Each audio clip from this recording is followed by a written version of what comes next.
Alex, it seems it's not the emissions that Green Movement is preoccupied with. It seems they're just against cheap, reliable energy. I think that's exactly right, although it's counterintuitive to people because people think, oh, the green movement, they just want just as much energy or even more, but without any kind of harmful emissions. But then you see, wait a second, they're against nuclear, they're against hydro, and they're also against the mining involved in solar and wind and the transmission lines and the infrastructure. And what you see is the green movement they're not an anti-emissions movement. They're not an anti-harmful emissions movement.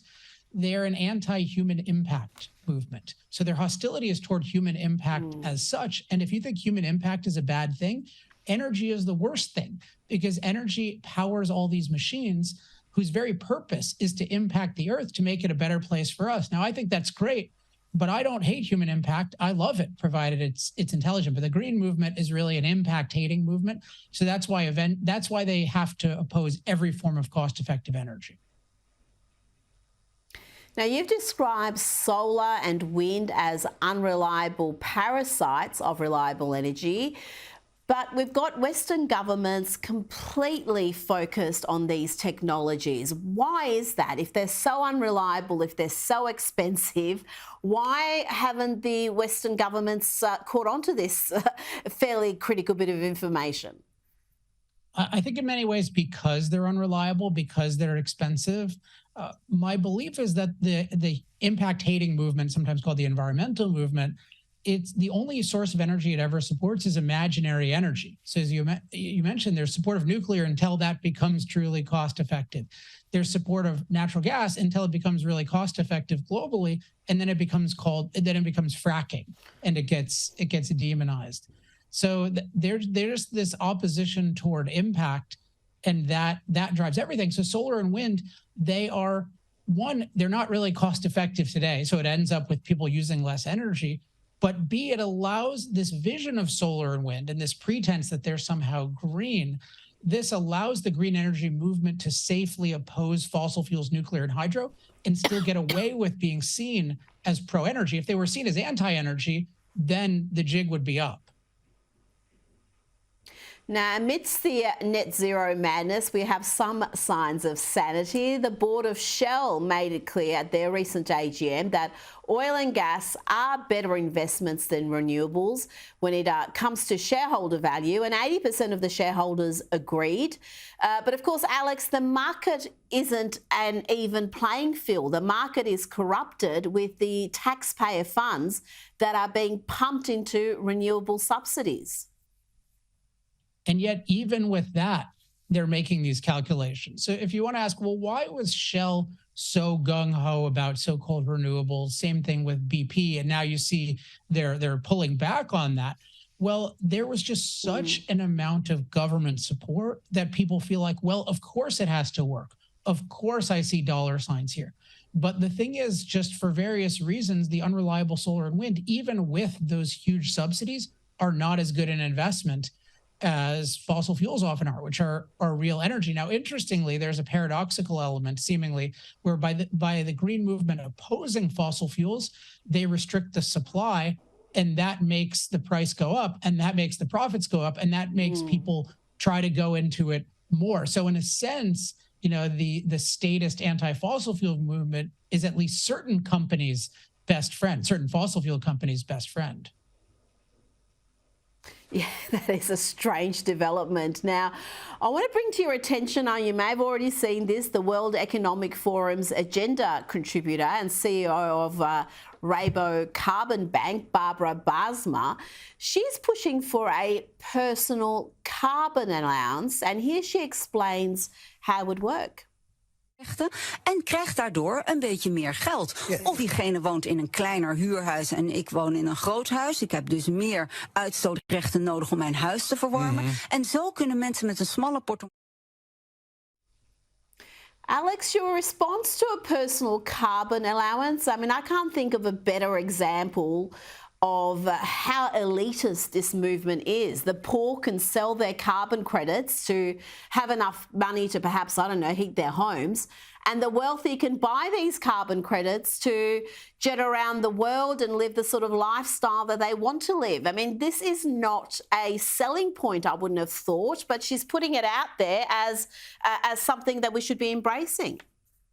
There's so many problems with this. So one is, this is just a pure entryway toward totalitarianism, right? Because once they're counting carbon, giving you credits, then they can decide what to do. They can decide to ban things, or they can make the thing infinitely expensive, and that just is going to make life worse for everyone. No one, I mean, maybe Soros will be able to take a plane flight, but almost nobody else will be able to.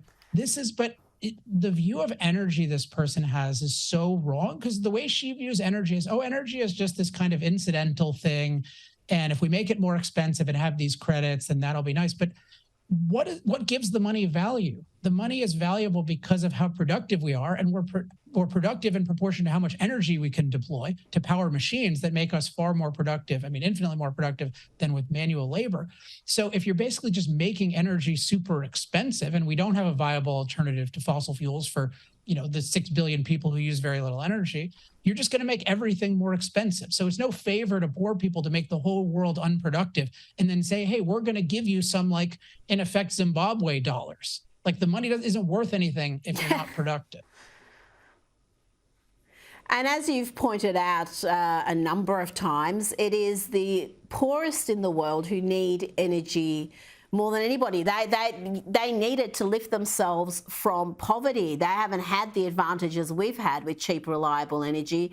And it seems, Alex, that the developing world is not even a consideration for these environmentalists. They don't care about the plight of the world's poorest people. Well, I think it's a rhetorical consideration. So you notice that when they talk about climate change, they'll say, we're so concerned about the floods in these places. Anytime there's anything climate related that happens to poor people, it's, oh my gosh, we care so much. But if you care about people's safety from climate, and if you care about people broadly, they need energy for everything, including to deal with climate. So it's just a total lie to say, I love these poor people so much, so I'm going to prevent everyone from using fossil fuels. That'll make it so great for floods. Because nature's not going to have floods anymore? No, they're going to have floods, but they have no chance at flood prevention and flood protection infrastructure like we have, which makes us safer from floods ever. And actually, we've also made the poor world safer from floods than ever. So this is just, it's a rhetorical concern. So they're using people's concern about poorer people to advocate policies that will make everyone's life worse, but the poorest people's lives will get worst of all. Alex, there's an article in the Australian Financial Review which claims that ESG goals are absolutely fundamental to the long-term growth of the economy, and it calls on Australia to identify export industries such as green hydrogen and renewable energy and then back them hard. What's your response to that advice? I think your point of view may be a tad different. I love how they make this world-destroying movement innocuous by putting Scrabble letters. It's like, this is just a crappy Scrabble word. It's not something that we should be afraid of. I mean, God, ESG, so much to say about this. It's like this whole idea that these random bureaucrats from the UN who hate freedom and hate industry have come up with a set of rules that is going to make everyone prosperous. How could anyone possibly believe this in theory, let alone if you look at the practice, where ESG means be anti-fossil fuel, be anti-nuclear, be anti-development? It basically says refrain from everything that you have every reason to think is profitable on a free market, and embark on all these schemes that governments can barely get themselves to do, like green hydrogen.